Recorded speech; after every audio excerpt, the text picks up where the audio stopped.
Good morning, good morning. My name is Stephen Johns. I'm William Gale. This is a different type of episode. This is a nerdy episode. Yeah.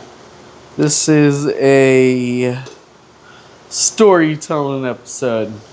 I'm new to this shit. Dungeons and Dragons. I love this stuff. I'm new to it too. Collectively, I probably have like maybe 7 days on you. So, what do you want to talk about before we do all that? Well, first and foremost, I want to say good morning to you guys right there. Don't mind my laundry pile right there. There's even more right there. Towels. My counter's just full of shit. Does it look crooked or it looks straight? I think it's okay. It's good enough for what it is. But hey, I hope that we're having a good week. From last week was Mother's Day. I hope that everybody had a great Mother's Day. I hope that everybody who celebrated their loved ones, that it was a special one for you guys. Moving forward in the week, do you have any predicaments happen in your life? No, just broke. It's being broke. And that's real life sometimes, When that account just has what? $10, $2, maybe even $40. When you reach that 40. I might be at 3 now. Might be at 3. Oh, man, that's real. And that's in between, waiting for that check to come. What's this one? It's the same one as always. But I washed everything, so maybe it's like just the actual flavor. Yeah. Anyways, so with that, I just want to say good morning. We're going to get into this D&D. I want to get into it. Let's talk a little bit about it. We get into the D&D thing. It's gonna be it's probably gonna take us all 40 minutes just to get out of this pawn shop that we're in. So, we can talk about some other things a little bit. That's fair. So when it comes to me and wanting to do D&D, I don't have a good imagination, right? You don't have a good grasp on this type of world. Well, no, just even using my imagination. Unless it's real where it's face to face with me, I just can't picture it. It's hard for me to. I just want to interject to that because if we were talking about how you think you could coach your own little football team, right? Yeah. Is that a fair statement? No. I've never asked you that, but you could coach little league football. It could help, yeah. You could put kids in positions that you think they're good at. You know the names of their positions. You know all that stuff. That's how anime and the magical world is for me. I know what these people are. Like when we're going through the story, I could tell you you're getting frustrated, or I'm like, oh, okay, that's what this person is. It's like looking at a football game. You already know when someone looks like they're going to get hurt. You already know when someone's going to run up. You have a good idea. Already know is a hard statement, but I think you have a really good grasp on the game versus this is what I have a really good grasp on the game for. So with that, I look at this to make myself as a better parent because it's true, right? Yes, I know my sports and stuff. This stories. I don't know. But in that aspect of I'll hear this, I see this dude get all giddy, excited, just hearing this dude, oh, you look around the corner and there's a silver spoon, what the fuck? And he's all, And it's, for me, I'm like, wow, he's really envisioning that moment, right? Placing himself and capturing that moment in his imagination. That is so creative to me. And what I can correlate that with is I see my children and playing with dolls, just using their imagination where it's hard for me to get in that level. Right? Well, whatever. Action figures, cars, Just kidding. But it is for me to get to submerge myself into that, right? Like you've said that, it's sometimes you don't know how to play with your kids. You had to grow up real young. I had to grow up real young. Yeah, I don't understand the narrative of my son's games because he controls it. He is a very merciless god, and he's just like, smash, smash, smash, smash, smash. You have fun, Dad? Like, I don't know how to play like that. Smash, smash, smash, smash, smash. Can I put some input in there? No, I win. That's the game. It's basically his game. I win. What? That's how I play. I win. Yeah. I don't know how. I don't have an imagination for that. I think you do. I like his creativity, his imagination. This is different. But anyways, so that's what I hope that I get out of this. I know he has this group of guys. I'm trying to get in that group of guys. I told them I wanted to be Moana, but I can't have my staff You wanted because to be the Maui. object Maui. That's it. I wanted to be Maui. I am Moana. Like, you gotta have an object, you know? So I'm trying to learn. But this is cool because my name is Silver. Lucian. I have a silver ring, and my left eye burns. All right. What does that mean? We'll give a little backstory. Right now, we're 2 orphans. The start of the game is that we were 2 orphans that were half-bloods. We don't know what other halves were, and our system that we use, which whether we tell or not, makes up the backstory. I set it up to where we were 2 orphans about the time out of an orphanage. We just hit roughly 16, 18. They don't have any more bed space for us. They're going to kick us out. We overheard that there was a pawn shop that just had some roof construction going on. We were going to jump into it and we were going to steal or do whatever we could. Like, now we're on our own. We need to figure it out. Long story short, come to find out, we have bloodlines that are connected to some serious deep stuff. I'm getting the notion that he's like some kind of guard to my bloodline. I'm getting the notion that I'm some kind of royalty to an extent that had some big things happening, killing kings, and then there's demons in here, there's angel things in here, there's hollow men. Shadow stuff. Yeah, the hollow men, and then there's all those guys. So right now, we're in a pawn shop after leaving this labyrinth of sewer system, meeting a warden who fought off this big old creature thing. He had respect for us because D&D is about how you talk to the characters. It really establishes who you are throughout the game. So before we get into this, just know I'm Crow. He's Silver. There's going to be a pawn shop keeper, some kind of guard chick. I can't remember her name. One higher up dude that's coming from the order, and he's got 2 lackeys behind him. And just before we got off our last game, some kind of creature, I would say, or weapon is walking down the stairs with scorch marks and all that, saying, "Oh, little Crow." And I'm going to replay that so everyone can understand it, but that's where we're at. Yeah, I was gonna ask the dungeon master for a highlight reel. You know what happened last game? I was just going to replay it all so that we jump right back into it. It's gonna talk a lot. Yeah. So, that's the point of it. We talk a lot on the podcast. I guess. And a lot of nonsense. Thunk. Another step overhead. Slow. No, I'm heavy, saying I not want to human recap. weight. I want The to entire ask. pawn shop recap. creaks around it. Dust drifts from the rafters, and now everybody in the room is reacting at once. Let's get a complete recap. It's been over a week since we played this game.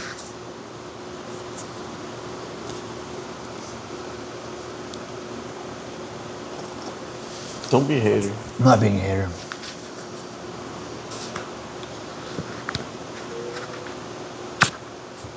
I think I need to connect to your Wi-Fi.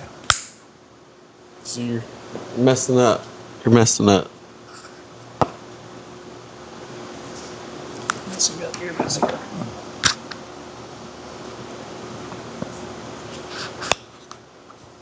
You're messing up.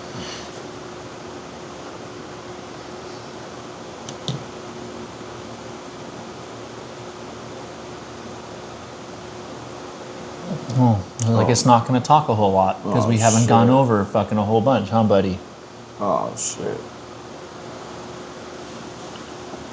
Gotta actually hit. Campaign recap. Crow and Silver, the awakening beneath Greyshade. Shut Main up. characters. Crow, originally Corvin. Quiet, observant, highly analytical. Reads people and environments instinctively. Strong resonance with relics and ancient structures. Nicknamed Crow from childhood because he was always watching. Carries a mysterious silver coin tied to an ancient seal. Recently bonded with a rune dagger labeled, open quote, Kingslayer. Close quote. Crow's abilities are awakening through visions, resonance, relic interaction, environmental attunement. He has already sensed hidden energies, triggered relic responses, awakened sealed entities, accidentally connected to something beneath the city. Silver, originally Lucian, charismatic, socially sharp, naturally persuasive, excellent at reading tension and manipulating conversations, nicknamed Silver, because of his silver tongue, awakening a strange sight-based bloodline ability. wears a stabilizing silver ring that helps control his perception. Silver's awakening manifests through instinctive truth reading, emotional perception, flashes of hidden reality, reactions through his right eye. His ring currently helps prevent sensory overload. The setting. Greyshade, a dark fantasy city built above ancient buried horrors. The city has normal surface districts, hidden underground markets, occult factions, ancient tunnels, magical relic networks. Most normal citizens know almost nothing about the truth beneath the city. How it started. Crow and Silver were orphan boys about to age out of their orphanage with almost no money, ragged clothes, basic tools. They overheard rumors that Brennick's Curios and Collateral had roof damage and weak security. They planned to burglarize it for survival. Before they could act, monstrous stitched creatures called Hollow Men attacked the orphanage. Crow's silver coin reacted violently. Both boys discovered they were being hunted. Important factions. The Open Eye Fanatics Hunters. Want the bloodlines controlled or weaponized? Use Hollow Men. Extremely dangerous. Associated with open crowned eye symbols. The Veiled Eye. Hidden protectors / wardens. Tried hiding bloodline heirs. Celine was associated with them.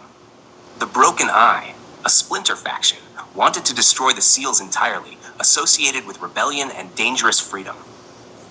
The Crown. The largest mystery so far. Not merely a government. The Crown predates modern kingdoms, exists to prevent the seal from opening again, monitors dangerous bloodlines, fears repetition of an ancient catastrophe. Crown agents are terrifyingly competent, important NPCs. Celine Vey, a scarred occult hunter who helped Crow and Silver escape. She knew their mother, hid them indirectly for years, carries a closed eye mark, knows much more than she reveals. They have different moms. You do not fully trust her yet, correctly. Old Brennick, owner of the pawn shop, smuggler, relic dealer survivor, knows Crow's bloodline, the seal.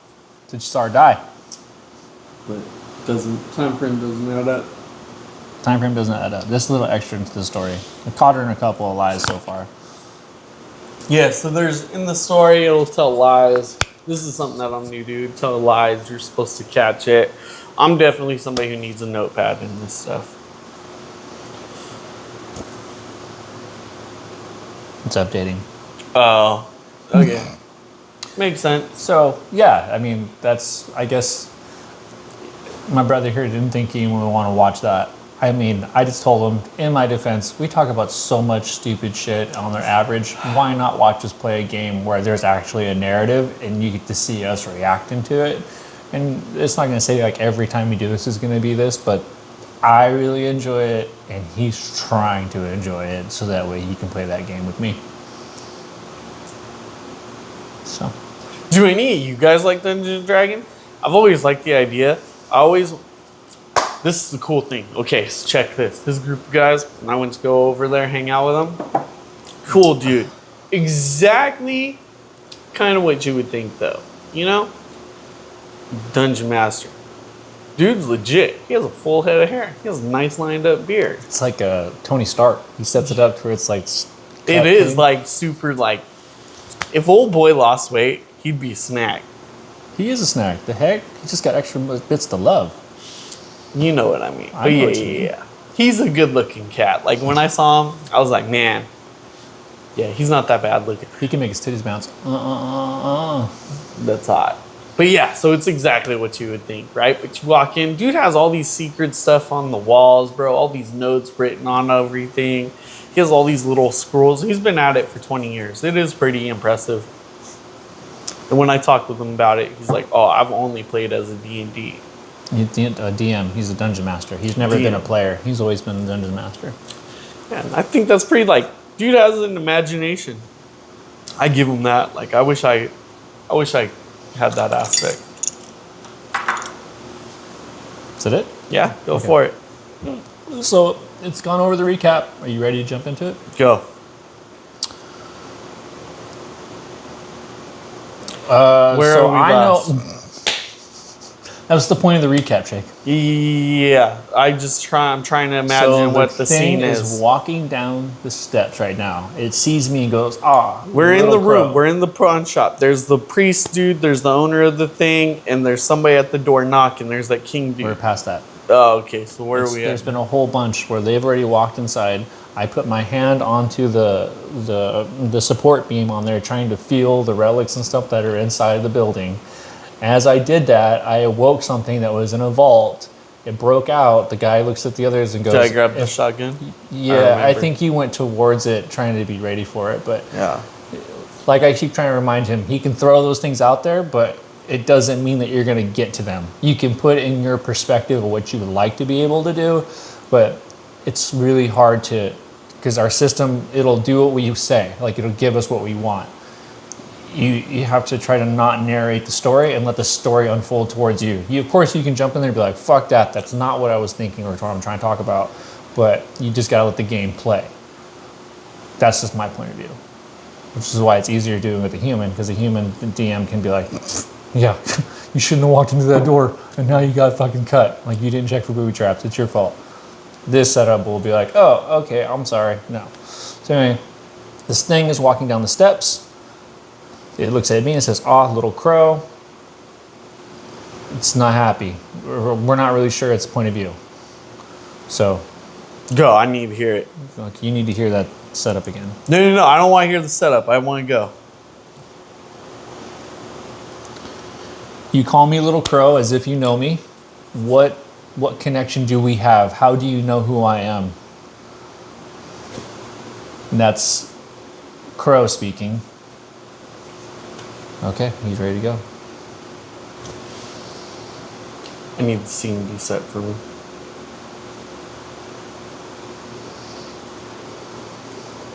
Oh, he absolutely hates it when I read the pre-couple sentences.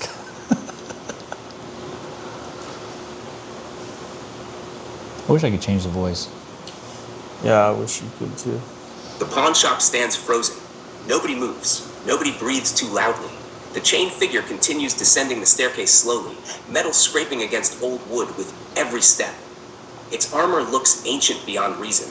Blackened steel, cracked silver inlays, broken chain links fused into the chest plate, and embedded in that chest, half of a shattered crown. The other half now visibly resembles the crack through Merrowvale's coin on the table. Silver notices that immediately. Good catch.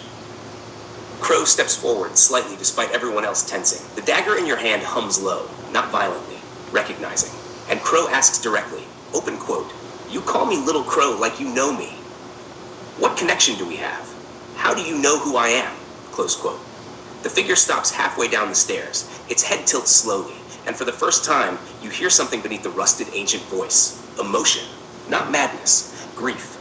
Then the figure answers, open quote, "Because I carried you." Close quote. Silence. Absolute silence. Crow's stomach drops instantly. Silver's ring pulses sharply. Celine quietly whispers, open quote, "Impossible." Close quote. Merrowvale's face hardens. The chained figure continues, open quote, "Rain, smoke, fire in the Western District. Your mother bleeding in my arms. You wrapped in black cloth." Close quote. Crow suddenly flashes with fragmented images, rain against cobblestone, enormous hands lifting you, silver chains dragging behind someone walking through fire, a woman whispering, open quote, "Take him," close quote. Then the vision vanishes. The figure takes another slow step down. The entire shop trembles slightly with it. Then, open quote, "You were not supposed to survive long enough to remember," close quote.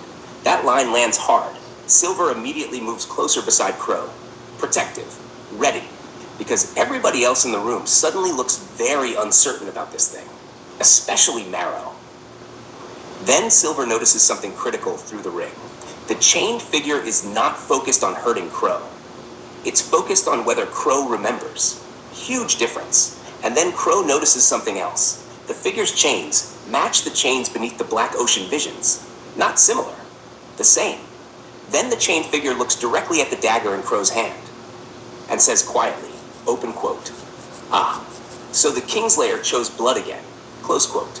Marrow immediately, open quote, "Enough," close quote. The representative of the crown steps forward for the first time with actual authority in his voice, open quote, "You should not even be awake," close quote. The chained figure slowly turns its head toward Marrow, and every lantern in the shop dims, open quote, "And yet," close quote.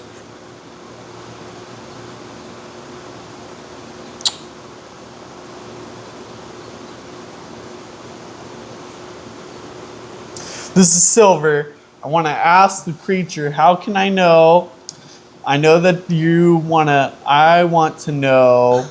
I'm trying to think on how I want to ask this question, or how do I ask the question, because I really don't know. But the creature says that he's not trying to hurt him, but he wants to know that what he's saying is true.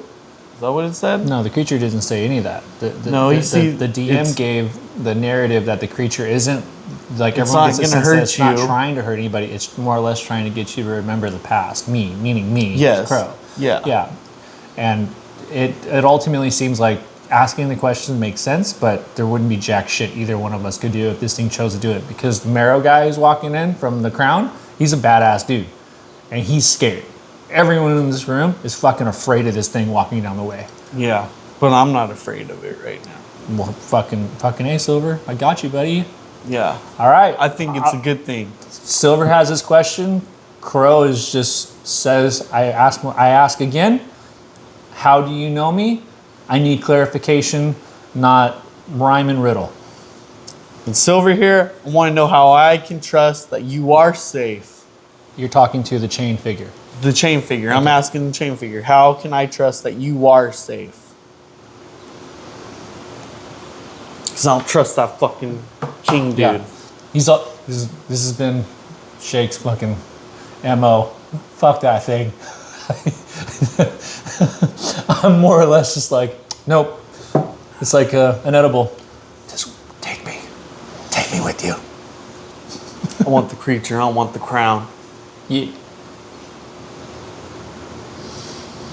Excellent correction in character. You two are thinking like survivors now, not just protagonists. Crow is correctly recognizing this creature has overwhelming presence. Everyone dangerous in the room fears it, and if it truly wanted immediate violence, things would already be catastrophic. Meanwhile, Silver is doing something equally important, trying to establish intent. Not power. Intent. Very smart distinction. The chained figure remains motionless on the staircase. The silver chains wrapped through its armor creak softly as it breathes. Not human breathing. Heavier. Ancient. Crow tightens his grip on the Kingslayer dagger and speaks more firmly now. Open quote. No riddles. No half answers. How do you know me? Close quote. The figure slowly lowers its head slightly, then answers plainly, this time, open quote, because your mother trusted me more than she trusted herself. Close quote. That hits hard. No poetry, no mystery, just pain. Then, open quote, I carried you through the ash rain. I hid you from the hunters, and I broke the western chain to let you escape. Close quote. Brennick quietly whispers, open quote, gods preserve us. Close quote. Marrowvale's expression darkens immediately. Like that sentence confirmed something terrible. Crow catches that. Very important. Very important. Then Silver steps in. No fear in your voice now. Measured. Direct. Open quote. How can I trust that you're safe? Close quote. The room immediately tenses again. Even Celine watches carefully. Because nobody asks ancient chained monsters that question casually. The figure slowly turns towards Silver. And for the first time, Crow notices the thing studying Silver almost as carefully as it studies him. Then the chain figure says, open quote, you cannot. Close quote, silence. Honest answer. Then, open quote, I am dangerous. I was made dangerous. And every cage built for me taught me new ways to become worse. Close quote. The lanterns flicker lower. But the figure continues calmly. Open quote. The question is not whether I am safe. The question is whether I am your enemy. Close quote. That lands hard. Especially because nobody in the room immediately disagrees. Then the figure looks directly at Silver's ring, and the silver light inside your eyes subtly reflects back. Recognition again. Then the figure says quietly, open quote, you see fractures already, earlier than the others did, close quote. Marrow immediately, open quote, stop talking to him. Close quote. The chained figure ignores him completely. Instead, it looks between both of you. Crow. Silver. Then, open quote, the city above is beginning to crack. The thing beneath the waters is waking, and the crown will eventually ask you to become chains. Close quote. The Kingslayer dagger in Crow's hand suddenly heats sharply at that sentence. Reaction. Strong reaction. And Silver's ring pulses like a heartbeat. Then the chained figure says one final thing before anybody can interrupt. Open quote. Tell me, little heirs. When the seal finally breaks, do you plan to rule the dark or destroy it? Close quote. So, clarification, Silver, meaning Sheikh, he has a ring because he starts to get these visions and he's able to perceive people very clearly. And it's like, imagine Charles Xavier, when he gets his first powers, everyone's talking in his head so loud, he doesn't know how to sift through all the noises. Well, that's starting to happen to him. So the pawn shop keeper gives him a silver ring that helps channel and funnel all that energy so that he can clearly decipher between one person and get a real clear read on things. So what it's saying is that, like, oh yeah, not afraid, is that he's getting a clear reading on this creature and telling him like all of its mental state, and if it's clear or if it's being deceitful or lying, so forth. That's what his ring does. It helps channel his power so that he can decipher people very clearly. I don't have that. I have a revolver that was given to me. And a clear distinction too, rings, swords, armor, they have personality in this world. So like the dagger is getting hot because it remembers certain people and things. Like it's already been in contact with these people before. So there's a clear distinction for that. Ja.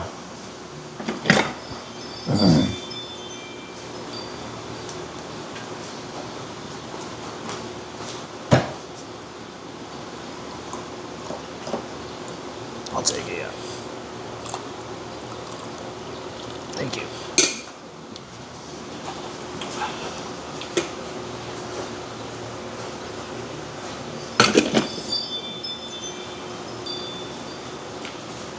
All right, DM Daddy, I don't want you to forget that we need to roll for our turns here and such, but apparently Crow doesn't learn his lesson from the first time, and I back myself up as it talks to me, and I put myself on the beam because if there's one thing in here that recognizes me, there might be more. And me and Silver both are kind of over the bullshit, and we want to know what's going on, and we want it all now, not just a little bit. So I placed my hand back on the beam without closing my eyes this time to get a small read. I don't fully engulf myself into it. I just put out like a pulse trace reading, trying to see, because there was something above, which came down the stairs as this creature. There's something below, and I can't remember if the one up above was happy or mad or the one below was happy or mad, but I go and try to communicate with it again or just let it know that my presence is here while everyone's talking to me. So image of me looking at the chain creature, I place my hand behind my back, I touch the beam again, trying to get a deep read of the house, and that's the end of Crow's move. Silver? Silver wants to ask the creature what would happen if we came into contact with one another. Like if the creature touches Crow, what would happen? Does anything happen if you guys come to contact? Is kind of what I'm curious on. Okay. Because maybe he might unlock like a power to you or something. Maybe. Like, it's a good, decent question. I get where you're coming with it. No, stop. It's giving multiple responses. You choose. One or two. let's go number one. Number one.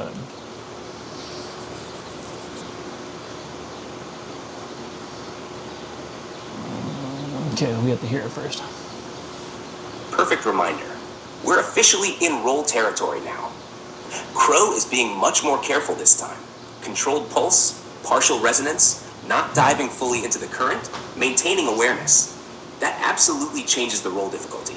You are attempting have a controlled relic resonance environmental. This is safer than before, but still dangerous because the entire shop is currently reacting to your bloodline. 15. Crow roll. Number 1d20 plus 2 resonance. And for Silver, you are attempting a direct psychological intuitive probe through questioning, not persuasion exactly. You're trying to gauge danger, consequence, metaphysical reaction. That's insight, presence. Remember 120 plus 2 insight. Give me both rolls. Crow's roll, Silver's roll. Crow's roll is a 15. And Silver's roll is a 15 as well.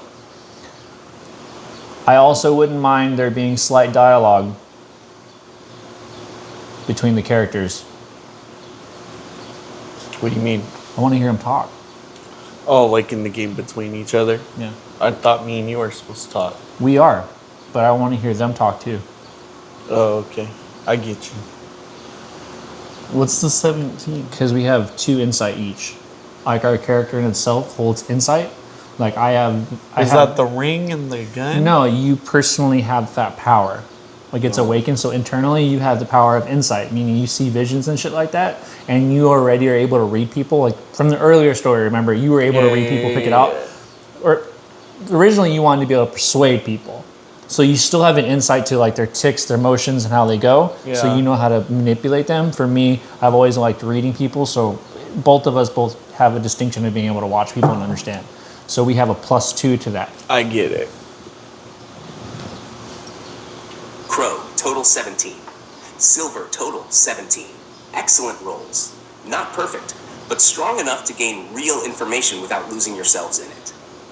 And yes, from here forward, the character interplay is becoming more natural. You two are building rhythm together now. The pawn shop remains tense. The chained figure stands halfway down the staircase while Marrow Vale and the others remain ready for violence at any second. But Crow and Silver are no longer reacting like frightened kids. You're pushing back now. Remember, learning, we're in rags. testing, and that changes the energy of the room. Crow's move. Or insight. While everyone focuses on the chained figure, Crow suddenly places one hand against the support beam again behind his back. This time, eyes open, breathing steady, controlled pulse only, not drowning yourself in the resonance, just knocking on the door. The beam answers immediately, softly, like the pawn shop recognizes restraint. Good instinct. What Crow learns, this time the sensations come cleaner, organized. You feel 3 major presences tied to the shop. Below, still enormous, still chained, still watching. But now you understand something new. The thing beneath the city is not fully awake yet. It's dreaming, and dreams are leaking upward. That's why. Relics awaken. Sighted children exist. Bloodlines react. Visions spread. The city itself is being influenced by its dreams. That's horrifying. Above, the presence upstairs, the chained figure, is not the thing that first noticed you. That's the important part. The creature descending the stairs is actually restraining something else upstairs. Crow suddenly understands. The upstairs vault did not contain him. It contained something he was guarding. And when Crow resonated with the shop, the Not chained open, figure right? woke up trying to stop IT first. That changes everything. Hold on to that. The shop itself. Brennick's pawn shop isn't alive exactly. It's layered with agreements, oaths, bindings, stored memories. And the beam you're touching? It contains traces of Crow's bloodline. Old ones. Your family has stood in this building before, many times. Then, Crow feels something else. Small, sharp, hidden. A presence inside the shop quietly watching you. Not upstairs, not below, closer. Crow subtly shifts his eyes and notices one of the glass relic cabinets is slightly open now. It was closed before. Inside sits a black feather, silver chain wrapped around its stem, faintly glowing runes. And the feather is pointing toward you. I'm so ready. Meanwhile, Silver's question. Silver folds his arms slightly and asks the chained figure directly. Open quote. What happens if Crow touches you? If you two come into contact, what happens? Close quote. Weird question. Everybody in the room Never reacts to that question. Celine, open quote. Silver, close quote. Marrow, open quote. Do not test that, close quote. But the chained figure answers anyway. Its ancient voice softens slightly. Open quote. I do not know, close quote. That answer unsettles everyone more than certainty would have. Then open quote. The last blood heir who touched me broke the Western seal. Close quote. Crow immediately. Open quote. That sounds fucking bad. vague. Close quote. The chained figure slowly turns its head toward Crow. Open quote. Yes. Close quote. Silver notices something important through the ring. The figure is not tempted to harm Crow. It's afraid of what Crow might become. Massive difference. Then the chained figure says quietly, Like the word. open quote, your bloodline breaks chains. His bloodline sees fractures. Together, you were never meant to survive. Close quote. Silence. Then Silver mutters, open quote, cool. Love hearing that. Close quote. Even Crow snorts slightly at that one despite the tension. Good. That humanizes you both in the room. And strangely, the chained figure almost seems relieved hearing it. Like laughter is something it hasn't heard in a very long time. Then, boom! A much louder impact shakes the city above. This time, dust explodes from the ceiling. Bottles shatter. People scream outside in the market, and fucking every silver creatures are ward there. in the pawn shop suddenly turns blood red. I'm ready. Marrow veil immediately. Open quote.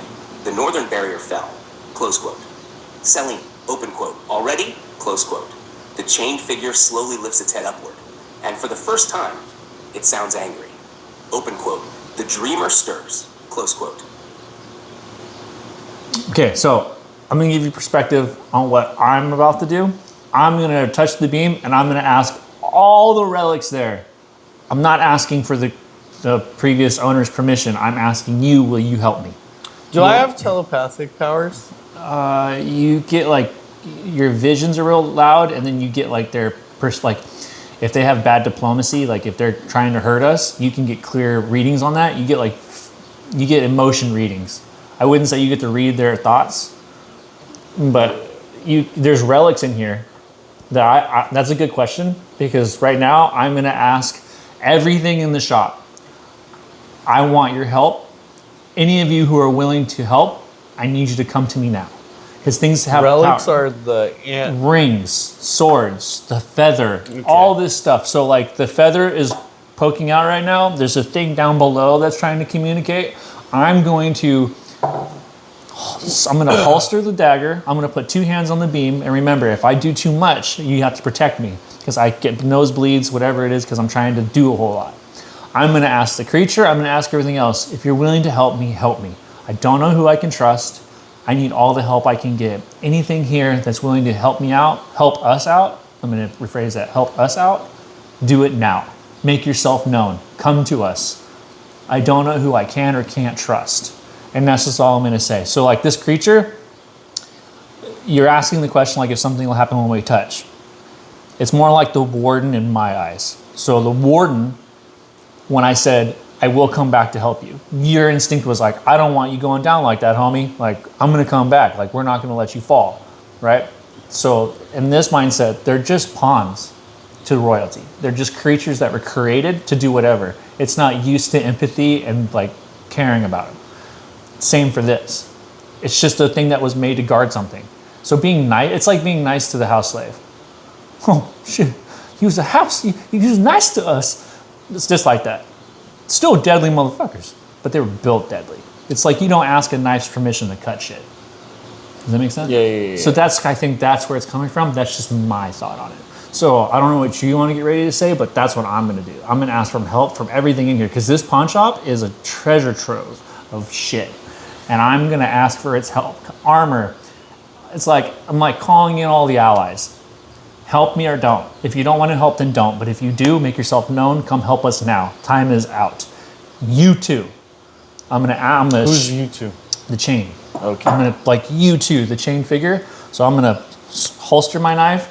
I'm gonna put 2 hands on there. I'm just gonna take a knee and I'm gonna go for a deep read. I'm gonna roll for it. I don't know what I'm gonna get, but I'm gonna roll for it to get anything that wants to come help us both, that could help us. Come now. Make yourself known. Whatever it is. I'm not asking the pawn shop's help anymore. The pawn keeper, fuck him. He's playing games, trying to get his own information. It's past that now. We got a creature above. Something's fucking going down. It's time to gear up. And honestly, all these relics, the creature, they all know more than us anyway. The reality of it in this game setting for me is that everyone else can kill us. Yeah. We don't know shit. We're babies. We're babies, and we're in rags. So we came out of an orphanage. We're like in busted socks, tattered clothes. I have a holster for a gun.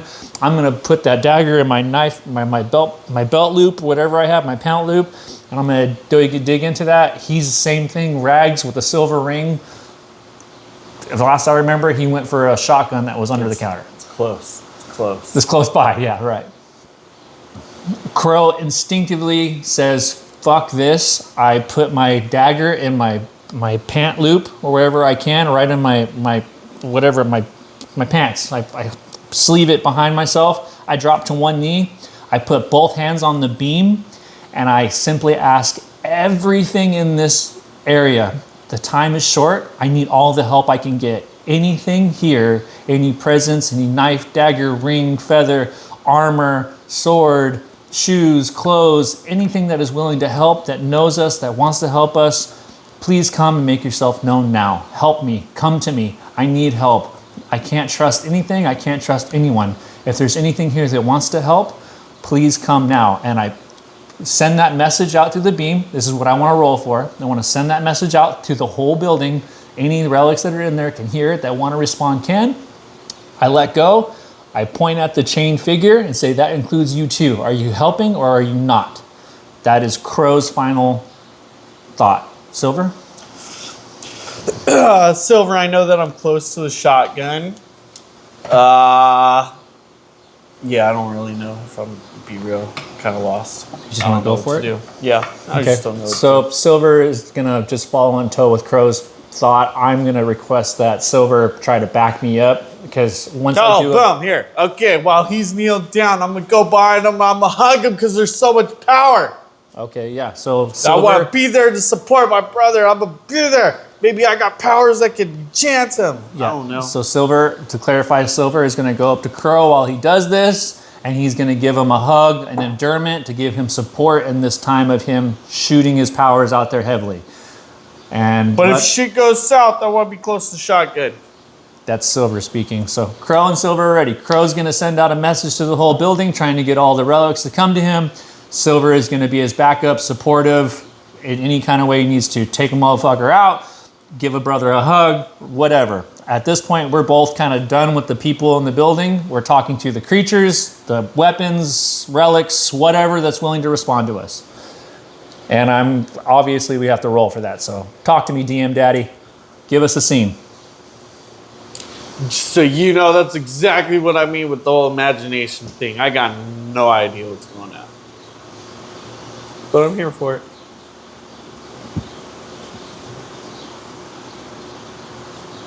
I have to learn not to look at the screen. Why? Because you don't like it. Oh, I thought you were talking that screen. No, that screen's fine. Yeah, no. Yeah. You just get the first couple things. So I'm gonna roll.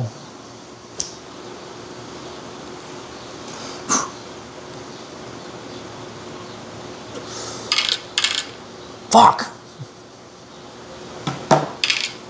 I wish that was my roll. You should roll, yep.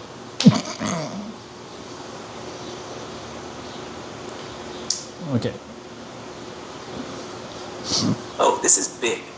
You are no longer merely reading relics. Crow is intentionally broadcasting resonance into an entire occult structure full of ancient objects, seals, and sleeping entities. Very heavy. And Silver is anchoring him emotionally while doing it. That combination matters immensely. This is dangerous, beautiful, reckless, exactly what your bloodlines were built to do. And yes, this absolutely requires rolls. Hack Crow's action, open resonance invocation. You are attempting to broadcast to every listening relic entity, invite connection, request allegiance, help, resonate through the building itself, while emotionally amplifying the signal. Very high risk, potentially very high reward. Roll. Number 1d24 plus 2 bloodline resonance, plus 2 emotional sincerity desperation. Hacker Silver's action, emotional anchor support. Silver is grounding Crow emotionally, stabilizing his focus, preventing overload, strengthening the resonance unintentionally through connection. This is huge for your dynamic. Roll. Number 1d20 plus 3, plus 2 ringalization, plus 1 emotional bond. Give me both rolls. Crow's roll, Silver's roll. Crow rolls a 6, instantly feels the power shift. Way immense, drops to his knees. Ah! I got a 6. Silver rolled a 2. Go for it, DM Daddy, go for it.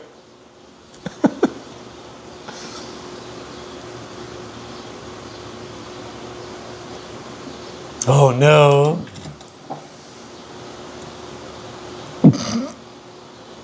I saw not catastrophic failure, so that's a good thing. It's a no, because I'm asking for help, so that just means I didn't imagine it's I didn't pull the antenna up for a radio, right? It just went and then it overloaded me. Which would make sense for the game. Oh shit. Uh-oh. No. So you're reading. It says right there, Crow, found you. Total 10, Silver total 5. Oh no. Not catastrophic failure, but very unstable. And the problem is, Crow opened the signal. Silver failed to stabilize it. Which means instead of a controlled invitation, you accidentally screamed into the dark. The scene. Crow drops to one knee beside the beam, the Kingslayer dagger tucked into your ragged clothing, both hands pressed against the black wood, and this time, you stop resisting. You let the feeling flow outward. Your voice shakes slightly from exhaustion and desperation. Open quote, anything here, anyone. I need help. I can't trust anybody. If something here remembers us, help me. Close quote. The pawn shop hears you, not metaphorically, actually hears you. And Silver kneels beside Crow immediately, wrapping an arm around him instinctively, trying to ground him, trying to support him. And for what? So I want you to understand, so you can get a little understanding of what's going on. If I rolled a high 20, just imagine like Cinderella, when all the creatures come in and start helping clean up the house and shit. I know you've probably seen that movie recently, and the broom, the dishes start doing what they're supposed to do. It'd be like that. I'd be like, I want this, I want that, I want this, I want that, I want this, and then like even the weapons would like stand guard for us. Like it'd be complete wizardry. Like what the weapons speak for us. Like they'd be ready to fight for us, kind of a deal. Right now, I just said help. If it even worse, I shouted it out to everything. So the hollow men that are haunting us, I put out a beacon to everyone. So it was super powerful. So what the game is trying to say is that it wasn't dialed in good. You shot out a huge SOS to everyone. Hi, heirs, the people you want to kill are here. So I did everything. So the relics and everything heard it, but it wasn't like a clear. So also there's masterfulness of your situation. It's like when you're operating an excavator, you're controlling that whole bad boy. If something feels out of whack, you're like, no, and you know how to manipulate and then adapt to that situation. Like some joysticks are a little more heavy or vice versa, right? You know how to use, like, you're a master at it. You're like, no, I know how to use this machine. Right now, you're just like, swing, swing. And hoping I don't hit nothing. Exactly. We're going to get our ass beautiful kicked. brief second, it almost works. Then everything answers not one relic, not one entity, everything. The entire pawn shop erupts. Coffee grounds. Immediate reactions. Every silver rune in the building ignites simultaneously. Lanterns explode. Glass cabinets burst open. Relics throughout the shop awaken all at once. Marrowvale, open quote, no, close quote, too late. The relics react all around the room. Chains begin writhing. Books scream open. Locked boxes rattle violently. Silver symbols burn into the walls. Hidden weapons hum awake. Masks turn toward Crow. Mirrors fog black. One painting starts bleeding from the eyes. And upstairs, something roars. Not the chained figure. Something else. Something What's behind imprisoned. the vault? Silver's failure to stabilize Silver tried to anchor Crow emotionally, but your own awakening is too unstable still. Instead of grounding him, your sight accidentally amplified the resonance. Your ring burns painfully, and suddenly Silver starts seeing too much. Fractures everywhere. The entire room cracks apart visually. People splitting into possible futures, shadows moving wrong, chains across reality itself, the chained figure standing in multiple places simultaneously. Then Silver sees the worst thing. Behind Marrowvale, something wearing a crown is standing there smiling, invisible to everyone else. Silver gasps sharply. Blood runs from your eye. Hashed Crow's connection. Meanwhile, Crow's resonance goes wide open. You feel the shop, the city, the relics, the chains below, the creature upstairs. And then, something answers your plea directly. Not below, not the chained figure. Something smaller, closer, faster. Suddenly, the black feather from the cabinet launches across the room and slams directly into Crow's chest. Whump. The silver chain wrapped around it instantly coils around your wrist like a living thing. Crow immediately feels cold wind, rooftops, instinct, hunger, freedom, and watching. The feather is a relic, and it just chose you. Then, the worst part happens. The entire building suddenly goes dead silent. Every relic freezes, every lantern dims, even the chains stop moving, because something below the city heard Crow's call and answered. The pawn shop floor begins slowly cracking beneath your knees. Black water starts seeping upward through the wood. Totally The should have done chained that. figure on the stairs suddenly moves fast for the first time. Not toward attack, toward you. Marrow shouts, open quote, get him away from the floor, close quote. Too late.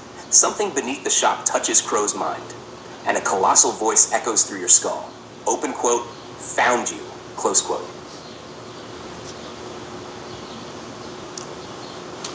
Can you see the thing with the crown? No one else saw it besides you. Okay. So in my mind, this is a past relative or a past presence that only your bloodline can see. And it's probably smiling because, like they say, we could either go good or bad in between this. You see it because you have that foresight of seeing behind the veil. I can get people's intention of like kind of feeling how they go, but you can see past the veil to an extent. Can I talk to the thing past the veil? I wonder. You could ask. So you're gonna go? Yeah. Make sure you state yourself. Silver here. I want to ask that the thing with the crown that I can see. Only Silver can see the person with the crown. Smiling figure, yeah. The smiling figure. Can I communicate with that figure? Is my question. Crow speaking. I understand that something touched. I'm probably in pain. Don't know. Let me know what I need to roll for. But I'm going to ask the chain figure, are you helping me or not? I'm going to ask again because obviously I'm on the floor again. So as I do that, I'm going to try to roll again to talk to anything because all I got so far was a little black feather. Great. It's another relic that chose me, but there's so many things in here. I'm going to do it again. Why not? Why not double down on it? The houses are already fucked. So I probably shoot however way you want to explain it, but I'm going to go for it again since me and Silver are already touching. I'm going to roll again to see if I can get anything else to come help us. Because as of right now, I've got a little black feather that wrapped around my wrist with silver chain. Am I allowed to ask for that stuff too? Why not? Because everything's alive essentially. Yeah. Okay, because in my head I think you were just asking because you were touching. So okay. That's Crow speaking. Obviously, I'm going to shoot for it again. I'm going to try. Silver's still with me. I didn't get off the floor fast enough. Like you said, the chain figure is coming to me. Maryville says get him off the floor. Obviously, if I'm on the floor, this dumb kid doesn't learn his lesson. I shoot out another question. That's where I'm at. And you heard Silver's question. Can he speak to that entity that was smiling? Go for it.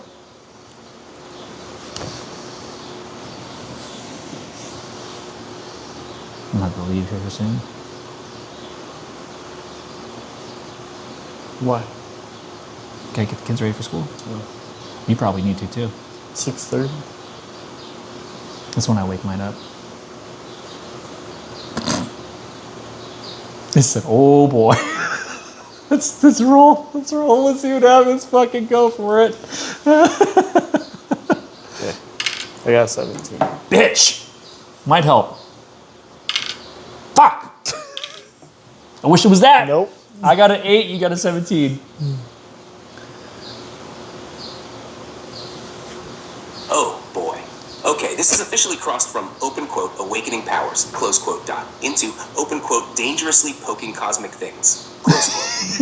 And the terrifying part, Crow is doing this knowingly now, not ignorance. Choice. Marrowvale is absolutely correct. You are seconds away from something very bad. But Crow's done waiting for scraps. Excellent character escalation.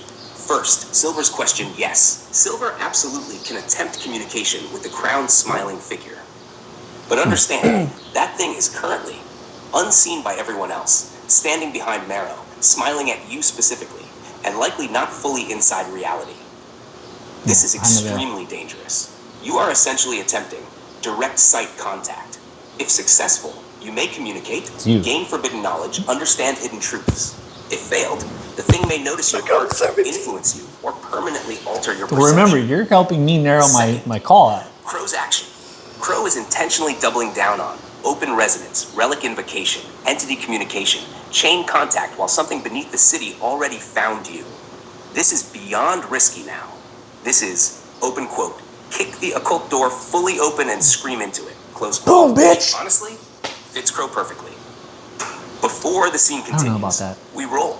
Silver, direct sight contact roll. Number 1d20 plus 3, plus 2 sight affinity. It's 1 ring stabilization. Crow, open resonance invocation 2, at much higher danger now. 1d20 plus 2. Your emotions are unstable now. The building is already reacting. The thing below has noticed you. Give me Silver's roll, Crow's roll. And then we see what answers. I rolled an 8. This is Crow speaking. Silver rolled a 17.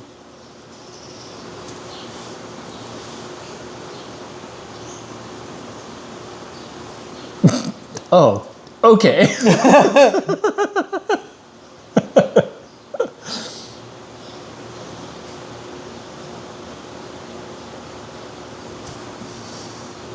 Crow total 10, Silver total 20. Oh, okay. These two outcomes together are insanely important because Crow failed to control the resonance again, but Silver succeeded spectacularly at seeing through the fracture, which means Crow opens the door. Silver sees what walked through it. That combo is terrifying. Okay. The scene. Black water continues seeping upward through the cracked floorboards beneath Crow's knees. The silver chain wrapped around the black feather tightens around your wrist, not painfully, possessively. The pawn shop groans around you as awakened relics hum and twitch in every direction. Marrowvale shouts, open quote, get him off the floor now, close quote. The chain figure moves fast toward Crow, and Crow, stubborn as hell, doubles down anyway. You slam both hands harder against the beam, voice ragged now. Open quote, are you helping me or not? Anything here, help me, close quote. You push outward again, and this time something pushes back, hard. Crow immediately feels drowning pressure, chains around your ribs, something vast turning toward you beneath black water. The colossal voice returns. Open quote, little breaker, close quote. Then suddenly, agony. Crow screams and collapses sideways. The beam blackens where your hands touched it. Silver immediately grabs you before your head slams the floor. Good instinct, because the floor beneath Crow's knees just splits open. Black water bursts upward, and inside it, something moves. Huge, fast, everyone in the room draws weapons instantly. But Silver barely notices, because your successful sight contact just happened, and oh boy. Silver's vision. The smiling crowned figure behind Marrow suddenly turns its head fully toward you, not Crow, you. And now that you truly see it, your stomach drops. It isn't standing behind Marrow. It's connected to him, like a shadow attached to his soul. That's what I thought. A tall figure wearing a crown of broken silver branches. No real face. Just smiling darkness, and now it speaks directly into Silver's mind. Perfectly clear. Open quote. Finally. One of you can see me. Close quote. Silver freezes. The ring on your finger begins burning hot. Blood drips lightly from your eye, but you hold the vision. Excellent roll. Then the crowned thing leans closer, and Silver realizes something horrifying. The thing is not evil, at least not in the way monsters are evil. It feels ancient, lonely, hungry for relevance. Then it says, open quote, Marrow serves the crown, but I am the crown, close quote. The room around you muffles, like reality dimmed. Then the crown asks softly, open quote, would you like to know why your bloodlines were buried, close quote. Meanwhile, in reality, Crow is convulsing beside the broken floor while black water floods upward. The chained figure reaches Crow first and slams one hand against his chest. Silver chains erupt outward instantly. The black water recoils violently. The entire pawn shop shakes, and the chained figure roars. Open quote, you will not take him yet. Close quote. Okay, so I've fucking problem with the DM daddy here. So I'm just letting you know. So my understanding of the situation is that this is like a ghost that's been following Marrowville. He also states that he works for the crown, right? Yeah. Remember that? I was going to say. So he's like just this black figure has been following him, or it's part of his power. So this thing will touch him, and Marrowville will be able to use his power to go through. Marrowville probably doesn't even know this thing fucking exists. He just thinks he's a badass, but it's probably because this entity's been following him this whole time, and that's it. So when you ask to touch that, to talk to that fucking thing, it's like, oh, I'm not invisible anymore. I can help. So this thing is stupid fucking powerful. He says, I am the crown, meaning, and this is just my point of view or my understanding, I am power. I am not a servant. I am the power that everyone calls upon. The crown, like everyone's afraid of the crown because of the power. I'm that fucking power. He's like, maybe it's not like the whole power, but I am embodiment of power. Mm-hmm. Like the hand of the Bible. This is the Holy Spirit to an extent. Like this is an angel that's behind it, kind of a deal. For me, I'm gonna tell the DM daddy, okay, great. I know what's happening to me now. I got the fucking relevance, but I want to know what relics helped out. I'm fucking convulsing. Fucking throw me something. You said all these relics are all screaming at me. Fucking give us something. Not just me, give Silver something too. It's over. Like I did it. I put a beacon out there. They obviously heard me for the second fucking time. Things have got to come in trying to help. What about you? I'm gonna talk to that crown. We're in a dire straight situation. That's exactly what I mean. Silver here. I want to talk to that crown. My brother is right here convulsing. He is down. Can't help me, please. I am asking for help. This world is crumbling all around. Black water seeping through. You say you are the crown. You are the power. I, Silver, am the only one who can see you and communicate with you.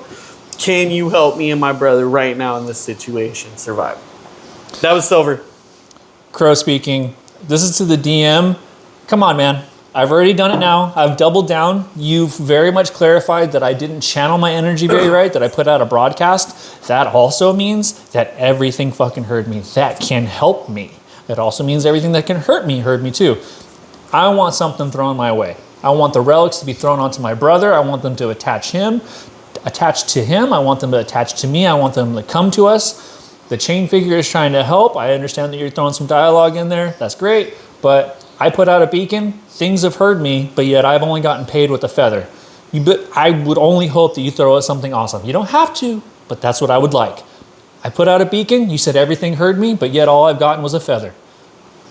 And some weird creature that moves super, super fast trying to like get in my butt. I don't like it, which is fine. I don't have to like it. I rolled low, but there's got to be more things you can throw to us to help us. Armor, boots, swords, rings, necklaces, amulets, whatever. Hook me and my brother up. I did roll a 17, Silver. I rolled 17. Silver rolled a 17, Crow rolled an 8, but that was the past roll. This isn't the previous, this isn't the roll that we got right now. This is just Bill telling the DM, come on, man, hook us up a little bit, both of us, and then just go for it. Go for it. Let's see the next scene. You know my complaints and what I want, and you've heard Silver's complaints and what he wants. That doesn't count.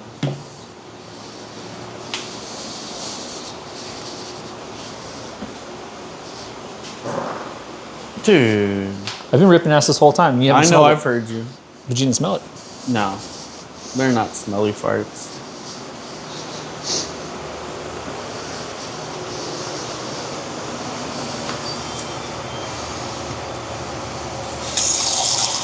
Are you ready? Yeah. Quick DM to player clarification before scene continuation. Fair point. Crow absolutely did broadcast wide, and Silver's strong roll means this scene should escalate in both danger and reward. You guys basically rang a magical dinner bell through an occult relic vault while standing on a bloodline nexus. So yes, things are answering. Some bad, some very interesting. The scene. I'm down for that. The pawn shop is descending into chaos. Black water floods upward through shattered floorboards. Imagine being the pawn owner, Relics pawn shop scream owner. across shelves. Silver chains erupt from the chained figure's arm as it restrains whatever is trying to rise beneath Crow. Marrow Vale is shouting orders. The masked guards are trying not to panic. And in the center of it all, Crow convulses beside the beam, while Silver kneels over him, one hand gripping his shoulder. The silver ring burns like fire against your skin.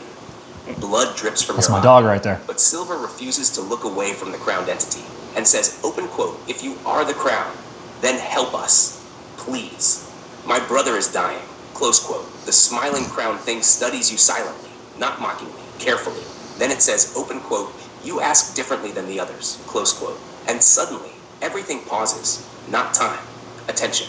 The relics throughout the pawn shop all subtly turn toward you. Not physically, instinctively. Like the building itself is listening. Crow's beacon finally gets answers because Crow is correct. You did send a signal.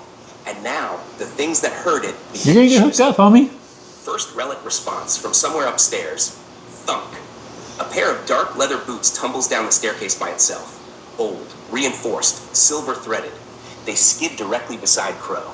The chained figure glances at them and quietly mutters, open quote, pathwalkers. Close quote. Brennick immediately. Open quote, impossible. Those were sealed. Close quote. Good son. Ha. Second response. One of the locked cabinets explodes open. Inside, silver ammunition, folded dark traveling coats, Fucking chain-lined fuck gloves, yeah. and a strange compass whose needle spins wildly toward Crow. The revolver at Crow's side suddenly clicks inside the holster, loaded itself. Namr third response. Silver's ring suddenly pulses violently, and from beneath one shelf, a thin silver chain slithers outward like a snake. Attached to it, a black crystal pendant. It stops directly beside Silver. The crowned entity softly says, open quote, ah. The whisper glass chooses, close quote. Silver instinctively understands that pendant enhances communication with unseen things. Potentially very dangerous. Potentially very powerful. Then the big one happens. The Kingslayer dagger buried in Crow's clothing suddenly tears itself free and rises into the air. Every person in the room reacts instantly. Marrow, open quote, no, close quote. Too late. The dagger rotates once above Crow's body, then points directly toward the chained figure. The room goes dead silent. Then the dagger changes direction, slowly, deliberately, until it points at Marrow Vale. Everybody freezes, even the crown guards. And the crowned entity behind Marrow begins smiling wider. Crow's condition. Crow suddenly gasps violently. The black water recedes slightly beneath him. Not fully, but enough. The chained figure still holds one massive hand against Crow's chest, silver chains restraining the corruption spreading upward. Then the figure looks directly at Crow, and finally answers the question. Open quote, yes.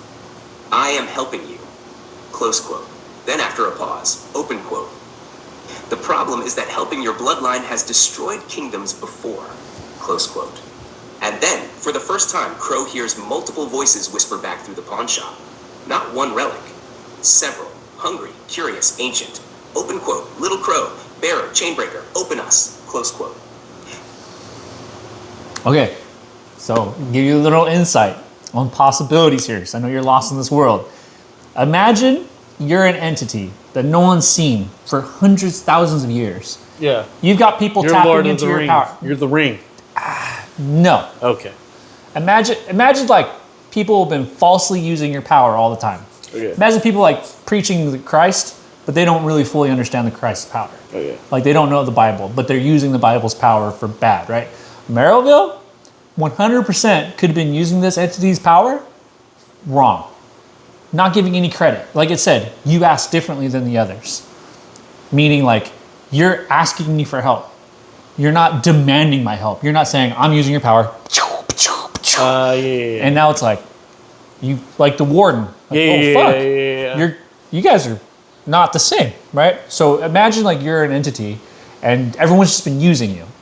Doesn't fully understand you. Well, doesn't it pick though? Isn't? It's not that it can pick. Oh, we don't know. We don't know that. But so just imagine that. Like you don't even get to pick. Someone just called you in and now they have temporary power use.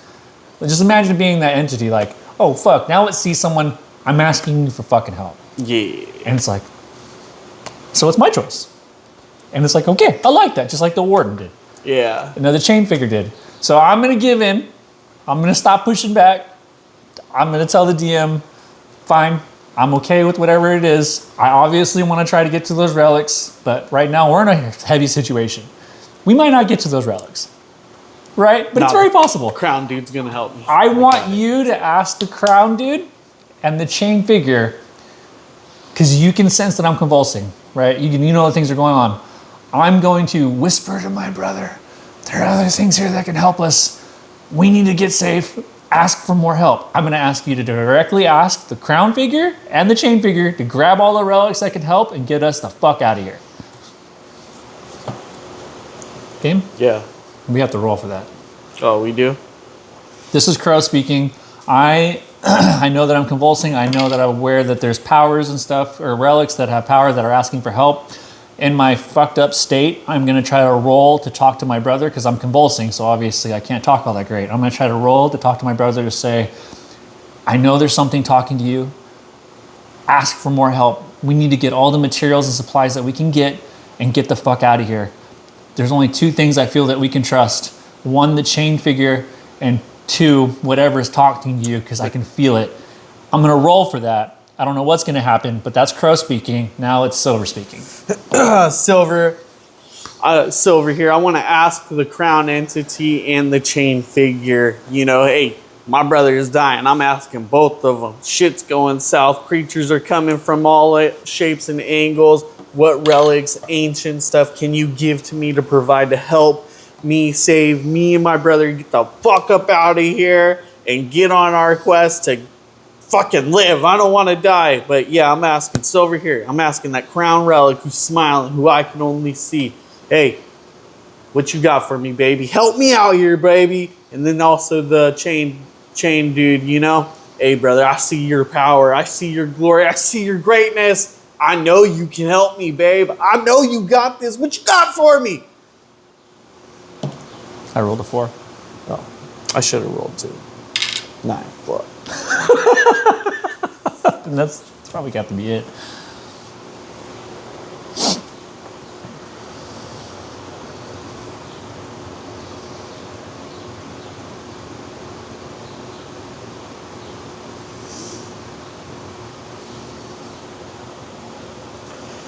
Hair's riding. Black water hisses beneath the broken floor. Silver chains grind across the room as the chained figure struggles to hold something down beneath the pawn shop. The entire building shakes again. Outside in the underground market, people are screaming now. Something is happening to Greyshade. And in the middle of all this chaos, Silver, bleeding from one eye, half laughs in desperation, looks directly at the smiling crowned entity only he can see. Open quote. Hey, what you got for me, baby? Help me out here. Close quote. That line should sound ridiculous, but instead, the crown actually laughs, not cruelly, genuinely. And the sound is ancient, like old bells beneath deep water. The crown's answer. The smiling entity slowly crouches beside Silver, still invisible to everyone else. Then it says softly, open quote, power has never been difficult. Survival is. Close quote. Its fractured crown glows faintly. Then it points toward the black crystal pendant beside Silver. Open quote. Take the whisper glass, and you will hear truths hidden from other minds. Close quote.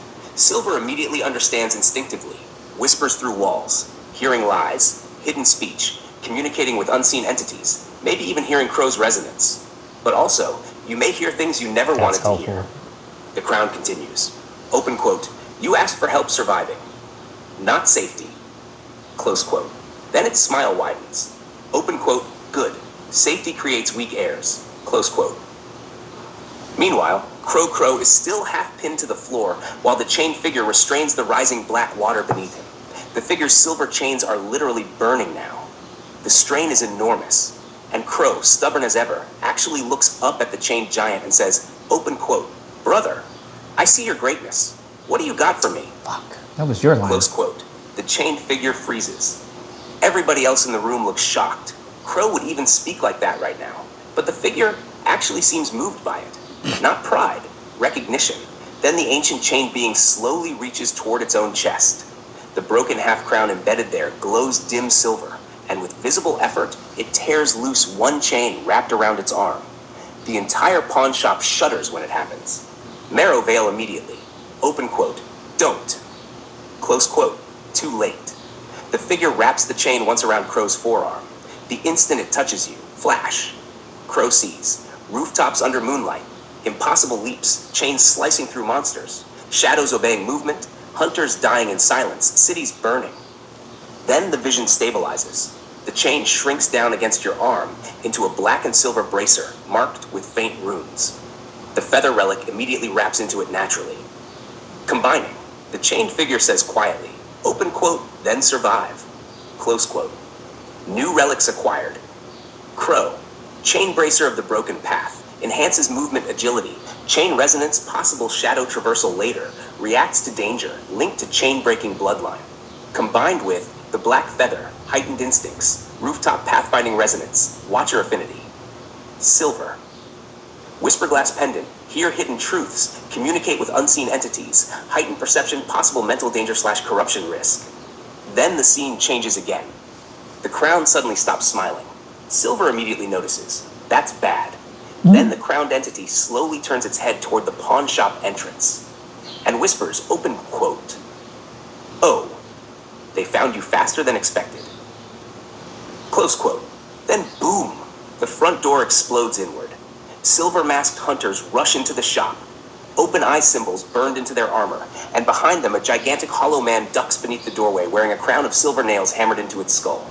The chained figure immediately stands. Chains erupt outward.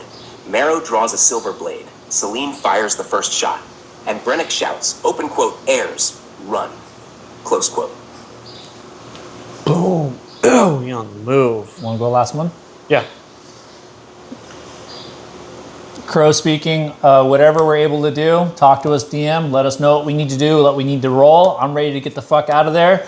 And that's legitimately it. I'm convulsing on the floor, maybe coming out of it. I don't know. So that's the end of Crow's thought. Yeah, Silver just wants to correct you, Dungeon Master, you trash ass motherfucker. I'm the one who asked the chain person that. Me, Silver. I asked that.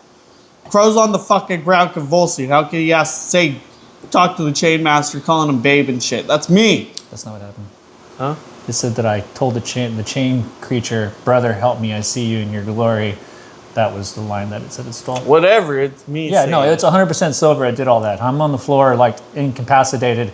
I need help. So that's Crow and Silver's commentary towards each other. Fix your shit, DM. And then on top of that, I just want you to know, to correct that, since we found a mistake in your game, you should hook us up with more relics as we're getting the fuck out of there. Because the chain figure or the crown thing moves fast. Celine moves fast. Let's just say that they grab some extra shit. Are we getting out of this fucking building or not? I need you to fucking get us out of here. Tell us what we need to do so we can get the fuck out of here and survive. Silver grabs the fucking black crystal chain. That's already acquired. Oh, okay.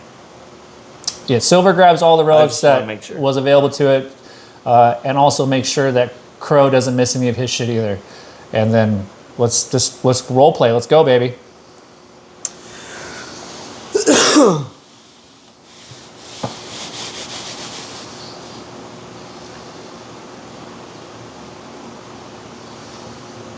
Yeah, whatever. It's not too bad for an automated machine. Nah, you're about to die. I'm dying. Fair correction. Silver absolutely delivered the "I see your greatness, help me" line to the chained figure while Crow was half dying on the floor. Good catch. And honestly, that emotional openness is part of why the chained figure responded at all. Silver's heart is becoming just as important as Crow's resonance. The pawn shop falls boom. The front entrance detonates inward. Splintered wood, silver dust, smoke. Open eye hunters flood the shop in black armor marked with burning open crowned eye symbols. The gigantic hollow man behind them screams. Its mouth splits far too wide. Silver nails hammered into its skull glow red hot. And immediately, the chained figure intercepts it. The impact shakes the entire building. Chains explode across the room. The hollow man slams through 2 shelves of relics. Marrow Vale draws a silver blade from inside his coat. Celine fires twice. Brennick is already kicking open the hidden trapdoor beneath the rug. And Silver immediately grabs everything. Excellent instinct, not greed. Survival looting, huge difference. Quick gear grab. Silver snatches. The whisper glass pendant. Spare silver ammunition. 1 dark traveling coat. A satchel of unknown relic rounds. Gloves lined with silver thread. And before Crow fully recovers, Silver grabs Crow's revolver belt tighter onto him and yanks the Pathwalker boots close enough to take. Crow's still gasping on the floor while black water hisses around the cracks beneath him. But the new chain bracer wrapped around your arm suddenly tightens. An instinct floods your body. Movement, escape, momentum. The relic is helping stabilize you. Not fully, but enough to run. Keep you alive. The chained figure's last gift. The chained figure slams the gigantic hollow man backward through a support pillar. The creature roars. Silver chains wrap around both monsters instantly. Then the chained figure turns toward you two. And Silver hears it directly this time. Open quote. Run little heirs, close quote. Then, with a violent motion, the figure rips another chain from its own body and hurls it across the room. The chain wraps around Crow's waist, Silver's arm, and physically throws you both toward the open trapdoor. You don't even get a choice. Whump. You slam downward into darkness as Brennick drops with you. Celine follows immediately after. Marrow Vale remains upstairs, facing the doorway, facing the hunters, facing the thing wearing the smiling crown behind reality. Before the trapdoor closes, Silver looks up one last time and sees the chained figure roaring, chains exploding outward, Marrow standing beside it with silver blade drawn, open eye hunters swarming, relics awakening everywhere. And behind Marrow, the crown smiles directly at you, then mouths silently, open quote, survive, close quote, slam. The trapdoor shuts. Darkness. Then, Brennick grabs a lantern and starts running through a narrow underground tunnel. Open quote, move. The entire Undercity is about to wake up, close quote. Go next scene. Go next scene. Let's see what happens in the next scene. We get what's happening. Tell us what we need to do. DM or roleplay, whatever's happening. Go.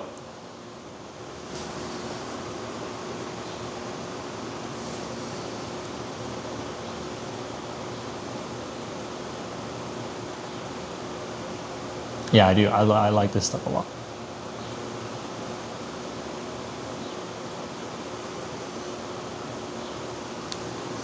Next scene. The tunnels beneath the market. Darkness. Absolute darkness. Then, whump. Crow and Silver slam hard into damp stone as the chain releases them. The trapdoor above seals shut with a thunderous clang. Immediately muffling. Gunfire. Screaming. Roaring chains. Collapsing wood. But not completely. You can still hear the battle happening above. And it sounds bad. Oops. Next scene. The tunnels beneath the market. Darkness. Absolute darkness. Then, whump. Crow and Silver slam hard into damp stone as the chain releases them. The trapdoor above seals shut with a thunderous clang. Immediately muffling. Gunfire. Screaming. Roaring chains. Collapsing wood. But not completely. You can still hear the battle happening above. And it sounds bad. Very bad. The escape tunnel. Brennick's lantern flickers alive. The narrow underground tunnel stretches ahead. Dripping brick, rusted pipes, silver ward symbols, old rail tracks disappearing deeper underground. Celine is breathing hard now. Actually shaken. That alone tells you how insane the situation upstairs became. Brennick immediately points at both of you. Open quote, inventory check. Now, close quote, good instinct. Because this world absolutely punishes people who don't know what they're carrying. Current gear. Crow, Kingslayer dagger, revolver plus silver ammunition. Chain bracer of the broken path. Black feather relic integrated into bracer. Pathwalker boots, coin tied to the seal. Your arm still hurts from the resonance overload, and every once in a while, you hear chains moving somewhere distant, even when nobody else does. Silver, stabilizing silver ring, whisper glass pendant, silver thread gloves, dark traveling coat, relic ammunition satchel. Your right eye still burns intermittently, and now you occasionally hear whispers beneath normal speech. Not always understandable. Then Brennick stops cold. The old pawnkeeper suddenly raises one hand. Everybody freezes. You hear it too now, far ahead down the tunnel. Metal scraping, not fast, dragging. Celine whispers, open quote, please no, close quote. Then a voice echoes faintly through the tunnel darkness. Open quote, little airs, close quote. Not the chain figure. Different voice, smaller, wet, wrong. And Silver's whisper glass pendant suddenly whispers directly into your ear. Open quote, it followed you, close quote. Everybody in the tunnel hears something moving now, slowly approaching through darkness. Brennick immediately turns the lantern down low. Open quote, okay. Choices. Fast, close quote. Option 1. Run deeper into the tunnels immediately. Risk getting lost underground. Option 2. Prepare an ambush. Risk you still barely understand your relics. That's not gonna Option 3. Hide and let the thing pass. Risk, if it can sense the seal, hiding may fail. Option 4. Attempt communication. Risk, yes. Important, you are I now say fully 4. in active decision combat territory. So tell me what Crow does. Tell me what Silver does. And I'll call for rolls if needed. Me and Silver, Crow and Silver both decide that we go with option 4. It's really the only viable option that we see.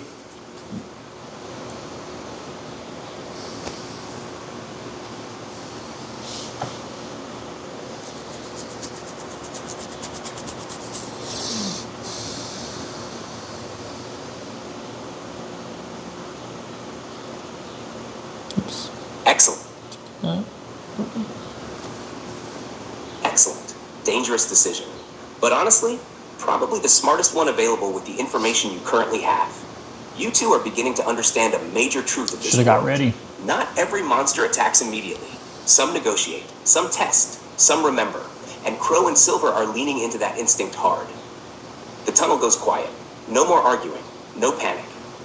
Just dripping water, distant battle overhead, and the scraping sounds slowly approaching through darkness. Brennick looks at both of you like you've lost your minds. Open quote. Absolutely not. Close quote. Crow quietly.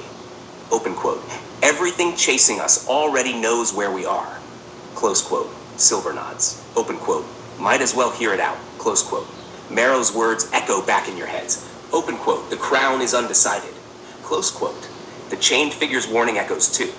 Open quote, you were never meant to survive. Close quote. So maybe talking first really is the right call. The tunnel encounter. Crow steps slightly forward despite the ache in his arm. Silver stays close beside him. The whisper-glass pendant hums faintly. The pathwalker boots feel unnaturally light against the stone. And from the darkness ahead, something finally emerges. At first, it looks human-sized. Then wrong. Its limbs bend strangely. Its body is wrapped in soaked black cloth. Silver nails are embedded along its spine like hooked teeth. And dragging behind it is a chain connected to nothing. The chain simply disappears into darkness behind it. That's not physically possible. Silver's eye burns sharply. The whisper-glass whispers, open quote, messenger, close quote. The creature stops about 20 feet away, not attacking, watching. Then slowly, it kneels. Everybody freezes. Especially Brennick. The creature raises its head toward Crow. Its face is stitched shut except for one exposed silver eye. And in a wet, broken voice it says, open quote. The dreamer asks, whether the little heirs remember the sea. Close quote. Silence. Then the creature's silver eye shifts toward Silver. Open quote. And whether the watcher still sees the crown behind the veil. Close quote. Celine quietly. Open quote. That thing should not know that. Close quote. The creature slowly lifts one shaking hand. Inside its palm rests a small silver key fragment, glowing faintly black around the edges. Crow's coin immediately reacts. Close quote. The messenger continues. Open quote. More chains break, unless the heirs choose. Close quote. We gotta go anyway. Well, that was the D&D episode. I thought it was fun, personally. Yeah, it takes me a little bit to get into it, but towards the end, I want to keep going. Curious to see what happens. It just takes me a little bit to submerge into it, but it's fun. And it's been an hour and 30 minutes, 26 minutes. It's a long episode. I doubt the 8 people will watch all of it, but that's cool. Hey, just want you guys to know that I appreciate you. Love you guys, first and foremost. What up? What you got? Hey, thanks for whoever's watching, and if you have anyone that wants to watch more, let it go, let us know. And then for here, I just want you to know, you can fast forward episodes, so the rambling seems a lot quicker. You can speed it up too. That's what I meant. Fast forward meaning you can change the speed to 1.5, 1.75, whatever it is to go through. So if you don't have a whole lot of time to listen to it, you're at work, whatever, you can do that too. But hey, this is the Grind and Roast, and I appreciate you watching if you do watch. Yep. Hey, share, subscribe. Like, subscribe, follow, yeah. All right, peace out, Beats Sprouts.